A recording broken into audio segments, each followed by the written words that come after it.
moeder zei altijd al dat ik reuze leuk kon zingen. En ze zei altijd, ja, wordt nog wel eens wat. Nou, toen moest ik dus op zangles bij een oude grijze dame. En die zei dus dat ik mogelijkheden had. Nou, de eerste keren moest ik dus de noten leren lezen. Maar mijn moeder zei, je schiet niet erg op. En ze zei dat ik op zo'n manier dus nooit zal leren zingen. Dus mijn moeder zei de lessen dus weer op.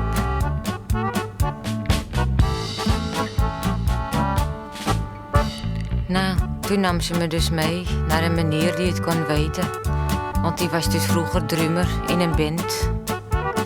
En dus zong ik dus dat liedje voor van Ugge, Ugge, Ugge. En die man, die gaf mij dus een compliment. En toen werd er in de buurt dus een talentenjacht gehouden. En toen zei mijn moeder dus, daar gaan we heen. Nou, daar stond ik op toneel. Ik zong dus weer van Ugge, Ugge. En wat denk je dus?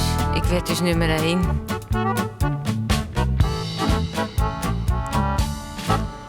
Nou, toen mocht ik in de studio een plaatje komen maken. Want een plaatje maken, dit was de eerste prijs. Nou, daarvoor had ik dus 2 hele nieuwe liedjes moeten leren. Van Ik hou van jou en Nachten van Parijs. De trompetten en violen stonden dus al op een bandje. En die kwamen uit een soort van telefoon. En mijn moeder was dus mee. Die zat me al erop te jutten. En ik dacht nog, mens, doe het nou een keer gewoon.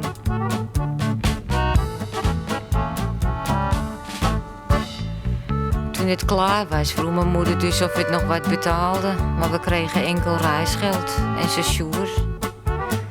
Wat ik wel kreeg was een hele stapel foto's van artiesten. En mijn moeder dus een plaat van Leni Koers.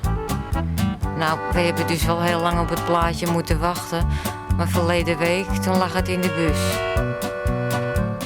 En mijn moeder ging gelijk naar die meneer van Losse Groeven. Maar die zaten dus al vol. Dat zei hij dus.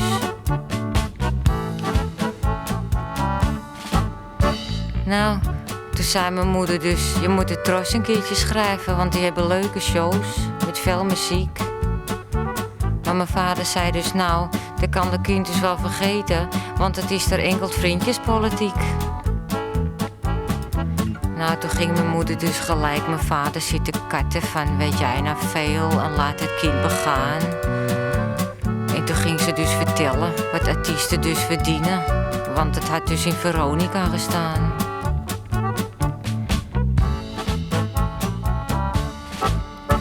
Ach, we lopen nou geregeld met mijn plaatje rond te leuren, maar dit zit dus niet veel zoden aan de dijk. En mijn baas heeft al gezegd dat ik niet zoveel moet verzuimen, maar ik ken toch ook niet alles tegelijk.